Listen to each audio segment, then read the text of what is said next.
मेल्या प्लॅस्टिकनी जगणं नकोसं केलंय. काही वर्षापूर्वी आपण सगळी बोलायचो, काय तो हिरवागार निसर्ग, काय तो हिरा समुंदर. आणि आता काय तर आता निसता समधी करा प्लास्टिक आणि प्लास्टिकच. ही मेलीचा नेहमीचाच आहे. ए हिला सोडा आणि बघा आपण काय आलोय ते.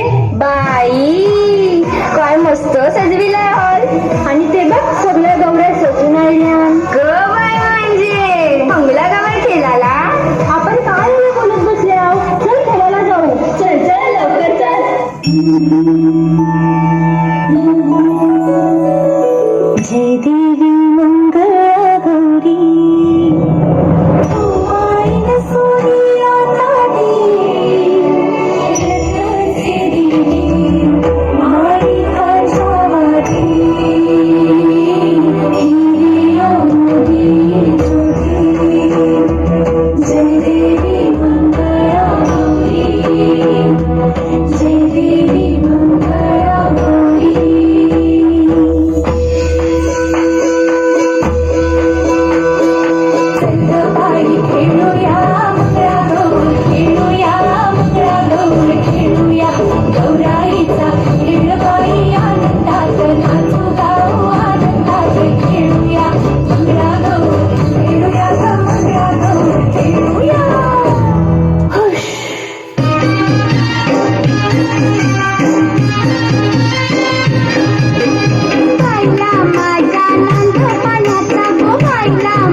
हा पाण्याचा हंडा